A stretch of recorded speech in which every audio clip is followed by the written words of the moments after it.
ప్రయత్నం చేయడం అనేది ఎంతవరకు సమంజసం? రైట్. పాపారావు గారు మనం చూస్తున్నాం, విఠల్ గారు ఏం చెప్పారో కూడా అర్థమవుతుంది. ఇంత జరిగినా కూడా ఆయన ఎక్కడైనా చేశాడని నిరూపిస్తే అప్పుడు చేస్తారు రాజీనామా, అప్పుడు వెళ్తారు ముందుకంటున్నారు. కానీ ఇక్కడ విద్యార్థులు డిమాండ్ చేయడం మనం చూస్తున్నాం, అన్ని పార్టీల సపోర్ట్ కూడా మనం చూస్తున్నాం. కేవలం రాజకీయ పరంగా మాత్రమే కాదు, విద్యార్థులకి ఆన్సరబుల్ గా ఉండాల్సిన అవసరం కూడా ఉంది ప్రభుత్వం. మరి ఏంటి మీ అనాలిసిస్ ఏంటి దీనిపైన? విఠల్ గారే దానికి కొన్ని కండిషనాలిటీస్ పెట్టి 1960s కాదు ఇది అనేది అన్నారు. 1960s కాదు, లాల్ బహదూర్ శాస్త్రి కాదు, ధర్మేంద్ర ప్రధాన్ అనేది కూడా దాని ఎక్స్టెన్షన్. ధర్మేంద్ర ప్రధాన్ ఒక్కరే కాదు సార్, పాపరావు ఎవరు ఏ రాజకీయ నాయకుడు కాదని. నాయకుడు కాదు, అది అందరికీ తెలిసిందే. అందుకే ఏ పార్టీని నమ్మటం మానేశారు కదా. నమ్మటం మానేసి సిజేపీ అని ఎందుకు పెట్టుకున్నారంటే ఏ పార్టీని నమ్మటం మానేసి వాళ్ళు సిజేపీ పెట్టుకున్నారు. ఏ పార్టీలో చేరలా. సరే జరుగుతుంది. సరే దానిలో ఇప్పుడు పోనీలు ఆ మాత్రం అడ్మిషన్ ఉంది. అంటే ఇప్పుడు ఎవరు అలా లేరు కాబట్టి 1960s కాదనే మాట కొంత ఒక రకమైనటువంటి ఆ మాత్రం కన్సలేషన్ మనకు అది. తర్వాత కాకపోతే ఇక్కడ నేను అనేది ఒకటి, యూపీఏ 1లో 2లో స్కాములు జరిగితే ఎవరు రిజైన్ చేశారనేది. కానీ యూపీఏ 1, 2లో స్కాములు జరిగితే యూపీఏ గవర్నమెంటే, నేనే కాంగ్రెస్ ని సమర్థించాను. నాకు కాంగ్రెస్ పార్టీ పట్ల చాలా ఎవర్షన్ కూడా ఉంది ఈ మధ్యకాలంలో జరుగుతున్న పరిణామాల్లో. అయితే ఏంటంటే అప్పుడు వాళ్లే వేసుకున్నారు స్కామ్స్ ఇన్వెస్టిగేషన్. కాంగ్రెస్ గవర్నమెంట్ వేసుకుంది వాళ్ళ మీద, రాజా మీద, కనిమొళి మీద, కోల్ స్కామ్ లో కొన్ని ఇవన్నీ వాళ్లే వేసుకున్న ఇన్వెస్టిగేషన్స్. పైగా 2G స్కామ్ కానీ కోల్ స్కామ్ కానీ ఇవన్నీ డైరెక్ట్ జనాలకి రాలా. ఉంటది సమాజం మీద అది పెద్ద ఎత్తున అవినీతి ప్రభావం ఉంటది, కానీ డైరెక్ట్ గా జనాలకి తాకలా వాటి ఎఫెక్ట్. కానీ ఇక్కడ ఈ స్కామ్ నీట్ ఏదైతే స్కామో లేకపోతే లీకేజ్ ఇంకోటో జరిగిందో, కరప్ట్ ఉందో దానిలో, అది డైరెక్ట్ గా లక్షలాది మంది యువజనులు, ముఖ్యంగా నార్త్ ఇండియాలో ఎంతమంది, సౌత్ ఇండియాలో కూడా ఉంటుంది ఖచ్చితంగా, దీని ఎఫెక్ట్ చాలా ఉంటుంది. కానీ చాలా చోట్ల పేరెంట్స్ పిల్లల్ని చిన్నప్పటి నుంచే ఈ దిశగా lower income group families, middle class families వాళ్ళు చాలా దీనికోసం ప్రిపేర్ చేసుకుంటూ వస్తారు. చాలా చిన్నప్పటి నుంచే వాళ్ళకి ఆ ఉద్యోగం వస్తేనే కుటుంబం గట్టెక్కుద్ది, వాళ్ళ జీవితాలు బాగుంటాయని చాలా వాళ్ళ ఆస్తులన్నీ లేకపోతే వాళ్ళ సర్వస్వం దారపోసి దశాబ్దాల కాలం దాని మీద ఎఫర్ట్ పెడతారు. అట్లాంటిది బూడిదలో పోసిన పన్నీర్ అయితే జీవితాలు మొత్తం స్మాష్ అయిపోయినట్టు. అది చిన్న విషయం కాదు, వాళ్ళకి నీట్ అనేది చిన్న విషయం కాదు. ఇంత డైరెక్ట్ గా ఎఫెక్ట్ ఉంది అందరి మీద. మీకు గోల్ స్కామ్ లో కానీ 2Gలో కానీ ఈ రకమైనది లేదు డైరెక్ట్. మరి అప్పుడే ఎంక్వైరీ చేశారా, అన్ని జరిగినాయి. సరే ఇప్పుడు ఎంక్వైరీ చేశారా, ఏది చేశారా అది వేరే విషయం. కానీ నేను చెప్పేది ఒకటి, ఆ రోజు కూడా డి రాజా అనుకుంటా, డిఏ కదా ఇది, ఆయన కానీ కనిమొళి కానీ వీళ్ళు అప్పుడు లేరు మంత్రులుగా. తర్వాత వాళ్ళు లేరు, తర్వాత వాళ్ళు పక్క తప్పుకున్న తర్వాత వాళ్ళు విచారణ మీద జరగటం, జైలుకు కూడా వీళ్ళు వచ్చారు కదా ఒకళ్ళిద్దరు. ఎందుకంటే కాంగ్రెస్ పార్టీని విమర్శించడానికి సవాళ్ళకి ఉన్నాయి కాంగ్రెస్ పార్టీ మీద. అది సరైన ప్రతిపక్షమేగా మేము ఉండలేకపోతుంది. నిన్న బీజేపీ చేసిన ఆందోళన తాలూకు అలా క్యారెక్టర్ తాలూకు పైన కూర్చొని సాయంత్రానికి ధర్నా చేసి దాంతో ఏదో అయిపోతుందని కాంగ్రెస్ పార్టీ ఉద్యమం లేకపోతే ఏదైనా అలజడో ఆందోళనలో చేసుకుందంతా సిజేపీ 2 రోజుల నుంచి జరుగుతుంది. నిన్నటికి వీళ్ళు వచ్చి నేను సాయంత్రం అక్కడ కళ్యాణ మార్గం ఏదో ఉంది కదా, అది ఆయన ప్రధానమంత్రి గారి సేఫ్టీ వేరి అక్కడ కూర్చొని మొత్తం క్రెడిట్ అంతా తమకే వస్తున్నాడు. అంటే కాంగ్రెస్ పార్టీగా దాని గురించి మరి పోనీ కాంగ్రెస్ పార్టీ ఉన్న రాష్ట్రాల్లో ఏం జరుగుతుంది, కాంగ్రెస్ పార్టీ ఉన్న అధికారంలో ఉన్న రాష్ట్రాల్లో ఏం జరుగుతుంది, సక్రమంగా ఉందా, ఏది సక్రమంగా ఉంది, ఏది సక్రమంగా లేదు. కాబట్టి విద్యార్థులు కూడా దీనికి కాకపోతే ఏంటంటే డైవర్షన్ టాక్టిక్ అయింది. ఎవరికి ఉపయోగపడుతుంది ఇది? కాంగ్రెస్ పోతే బీజేపీ పోతే కాంగ్రెస్ కు ఉపయోగపడే తప్పి ఇది నేను సాయంత్రం చేసినటువంటి దాంట్లో. ఎందుకంటే టాపిక్ కూడా వాళ్ళు అది కూడా ఉంటుంది కాబట్టి మరి చేసింది జనాలకు ఎంతవరకు ఉపయోగపడుద్ది అనేది, ప్రజలకు ఏమైనా ఉపయోగపడుద్దా? I don't think. Congress party రేపు పొద్దున అధికారంలోకి వచ్చినా జనాలకి, ఎందుకంటే ఇంతవరకు ప్రత్యామ్నాయ విధానాలే ప్రకటించలేదు కదా. 2024 ఎన్నికల్లో, లోక్సభ ఎన్నికల్లో కానీ అంతకుముందు ఎన్నికల్లో కానీ బీజేపీ మీద ఫైట్ చేస్తా దీని ప్రత్యామ్నాయ విధానాలు ఏం చెబుతుంది? ఒక సెక్యులరిజం అంటది. ఓకే, అన్ని పార్టీలు సెక్యులరే అంటున్నాయి బీజేపీ తప్పితే.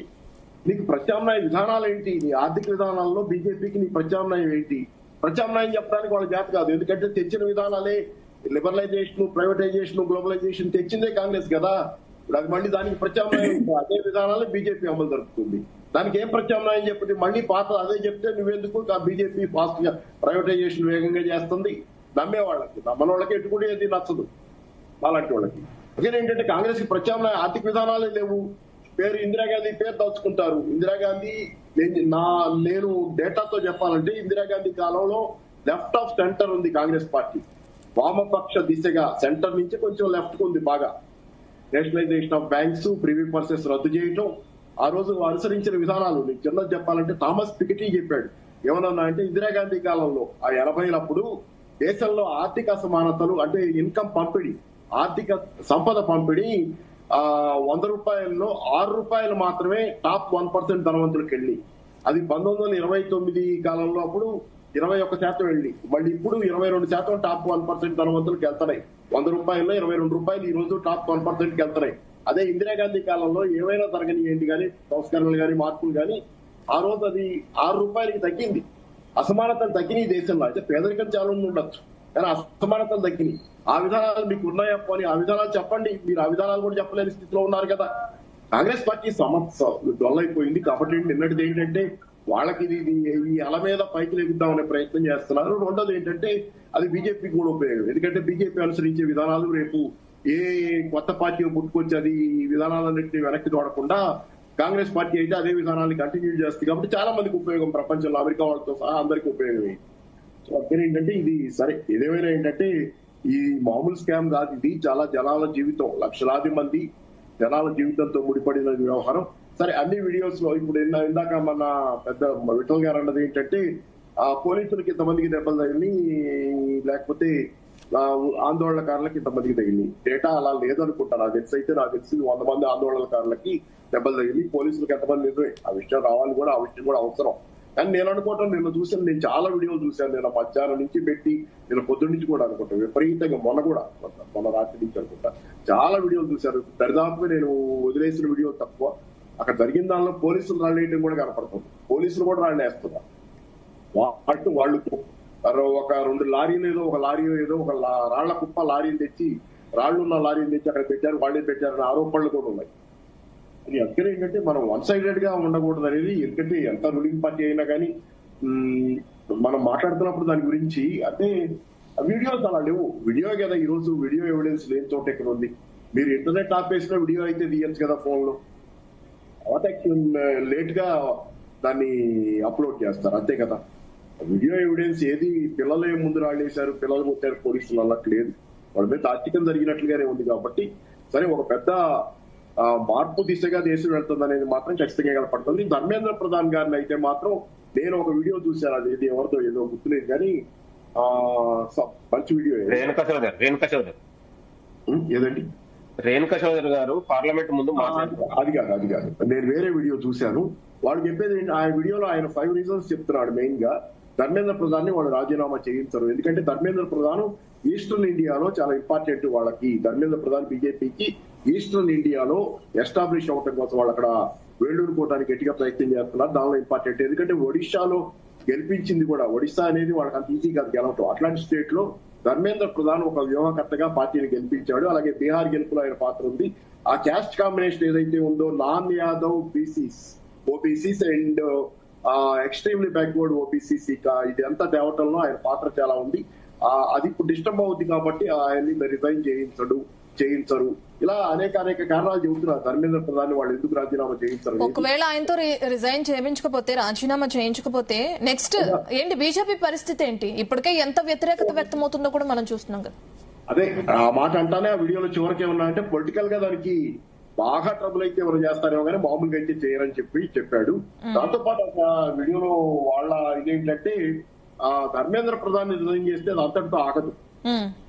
ధర్మేంద్ర ప్రధాన్ రిజైన్ అయితే సిస్టమ్ మీదకి వస్తుంది. నెక్స్ట్ అది ఈ న్యూ ఎడ్యుకేషన్ పాలసీ మీదకి వస్తుంది. ఎట్లాగే వీటన్నిటి మీద ఎగ్జామ్స్ వీటి మీద కూడా నెక్స్ట్ అవన్నీ కూడా సిస్టమ్ క్వశ్చన్ అవుతుంది కాబట్టి అక్కడ దాకా రానివ్వరు అనేది. సరే ఆ వాదనలు ఏదైనా కానీ ఏంటంటే ఇప్పటికైతే ప్రభుత్వం ఇంతవరకు మీకు ఎందుకంటే మన ఈయన రాజ్నాథ్ సింగ్ కూడా కోర్టు చేశాడు. రాజ్నాథ్ సింగ్ ఇప్పుడు ఆ మధ్య కాలంలో అతను ఎవరు ఫ్రాడ్ చేసి వెళ్ళిపోయాడు కదా నీరవ్ మోడీ కేసులోనే. దీనిలో మినిస్టర్లు రాజీనామా చేయాలంటే రాజ్నాథ్ సింగ్ అన్నాడు మేము మినిస్టర్లు రాజీనామా చేసేది మేము చెయ్యం, ఆ పనులు మేము చెయ్యం యూపీఏలో లాగా. ఆ మాట అన్నాడు. యూపీఏలో లాగా మినిస్టర్లు రాజీనామా చేయరు ఇక్కడ, మేము ఆ వ్యవహారంలో మేము చేయగలిగి చేస్తాం తప్పితే చేసేది ఎంక్వైరీలో లేకపోతే వాళ్ళని విచారించడానికి తీసుకురావడం చేస్తాం తప్పితే మేమైతే మాత్రం రాజీనామాలు చేయమనేది రాజ్నాథ్ సింగ్ వీడియో చూశాను. రాజ్నాథ్ సింగ్ వీడియో కూడా ప్లే చేశాడు వాళ్ళు. అది దట్ ఈస్ ఏ పాలసీ. ఇంతవరకు చూడండి బీజేపీ గవర్నమెంట్ లో ఎవరు ఏ స్కాముల మీద ఎక్కడ సెంట్రల్ లెవెల్లో ఎవరు రిజైన్ చేయాల. నాకు స్టేట్ లెవెల్లో నాకు తెలియదు. ఎవరు రిజైన్ చేయాలి, that is a policy of the BJP government అనేది ఇది రాజ్నాథ్ సింగ్ వీడియోతో చెప్పించేది. సో నేను అనుకోవటం ఏంటంటే బాగా toughest of the toughest conditions వస్తే తప్పితే అంత ఈజీగా వాళ్ళు ధర్మేంద్ర ప్రధాన్ని వదులుకుంటారని నేను అనుకోను. ఓకే, దత్తాత్రేయ గారు, గుడ్ మార్నింగ్. BRS stand